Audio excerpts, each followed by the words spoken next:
आज शिव महापुराण जी की कथा के क्रम में आज शिव महापुराण जी की उमा संहिता का आज 41वां अध्याय। इस अध्याय का नाम है 7 व्याधों की गति का वर्णन।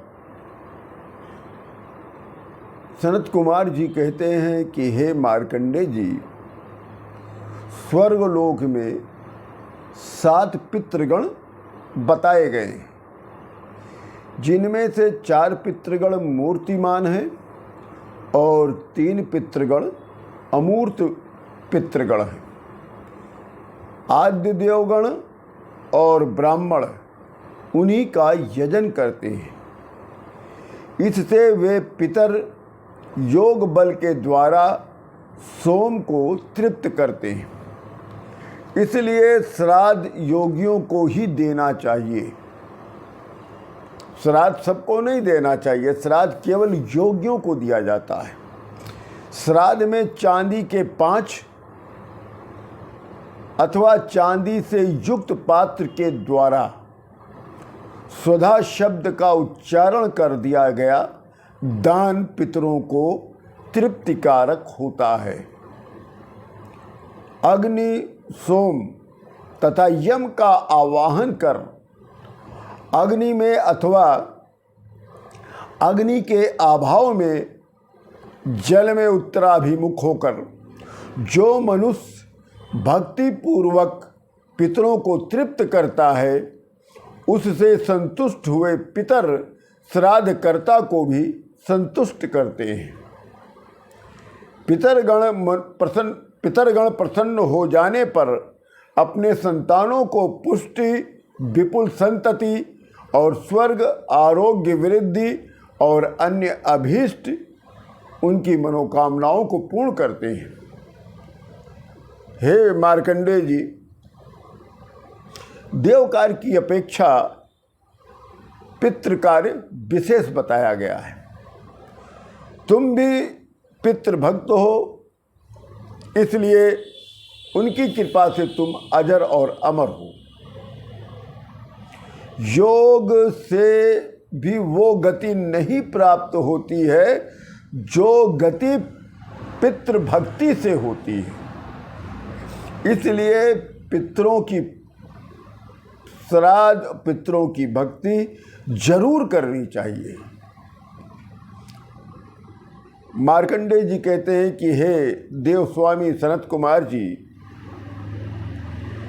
इतना कहकर मुझे देव दुर्लभ विज्ञान सहित दृष्टि देकर योग गति को प्राप्त हो गए। हे भीष्म, सुनो, पूर्व काल में भरद्वाज के ब्राह्मण पुत्र योग धर्म को प्राप्त कर दुराचार से भ्रष्ट हो गए। उनके नाम थे वागदुष्ट, क्रोधन, हिस्न, पिशुन, कपि, स्वशीर्ष और पितृवर्ती। ये जो सभी थे, ये भरद्वाज के 7 पुत्र थे। ये सभी कौशिक गोत्र के थे और गर्गाचार्य के शिष्य थे। पिता के मर जाने के बाद ये सभी लोग प्रवास में रहने लगे। गुरु की आज्ञा से गौ का पालन करते हुए उन लोगों ने उनकी दोहन लीला समान शील वत्स वाली कपिला गौ का अन्यायपुर से बंद कर दिया। मोहवश मूर्खता के कारण भूख से व्याकुल हो गुरु के गाय को मारने के लिए उनकी दुष्ट बुद्धि उत्पन्न हो गई। जब कवि और स्वशिष्य ने गौ को मांगा है गुरु जी से, पर उन्होंने नहीं दिया, जबकि उसे बचाने में वे भी समर्थ नहीं थे। उनमें जो नित्य श्राद्ध करने वाला था, जिसका नाम पितृवर्ती था, उसने बद्ध करने में समुद्दत अपने भाइयों को देखकर पितृभक्ति से विवश होकर क्रोध से कहा, यदि तुम लोग इसका वध अवश्य करना चाहते हो तो पितरों का उद्देश्य कर इस गौ का वध करो और सावधान होकर उससे पितरों का श्राद्ध करो। ऐसा कहने से ये गौ निसंदेह धर्म को प्राप्त हो जाएगी और धर्मपूर्वक पितरों के पूजन से तुम लोगों को बद्ध धन्य अधर्म भी नहीं होगा। पितृवर्ती के ऐसा कहने पर उन लोगों ने उस गाय का प्रोक्षण कर दिया और उसका वध कर दिया और उससे पितरों का श्राद्ध भी कर दिया। इस प्रकार सभी लोगों ने गाय का उपयोग कर गुरु से निवेदन किया कि गाय को शार्दूल रखा जाए। अब ये बछवा बच गया है, उसे ग्रहण कीजिए। तब उस दुखी वत्स को ब्राह्मण गर्ग ने ग्रहण कर लिया। उनके इस मिथ्या उपचार से सभी को गोवध का पाप लग गया। इस प्रकार कुछ काल बीत जाने पर वे सभी काल धर्म को प्राप्त हो गए, अर्थात मृत्यु को प्राप्त हो गए, विनिष्ट हो गए और सभी सातों भाई दशांश देश में किसी लुब्धक के धर्म प्रवीण पुत्र हुए। तदंतर काल धर्म को प्राप्त होकर वे मृग जन्म को प्राप्त कर वहीं विहार करने लग गए। जब उन्होंने गुरु के गाय का वध करके उससे पितरों का श्राद्ध कर दिया तब वो सातों भाइयों की मृत्यु हो गई और मृत्यु होने के उपरांत वो सातों भाई हिरण के रूप में जन्म लिए और वहीं पर वन में विहार करने लग गए। उस जन्म में वे पितृ पूजा के प्रभाव से, चूँकि इन्होंने पितृ पूजा बहुत अच्छी की थी, इसलिए क्षमाशील होकर वो वन में विचर रहे थे और पितरों की पूजा करने से उनका सब कुछ तो समाप्त हो गया था, बाकी चीज़ें जो पाप किए थे, मगर उनका ज्ञान नहीं समाप्त हुआ था। पितरों की पूजा करने वाले का ज्ञान नहीं समाप्त होता।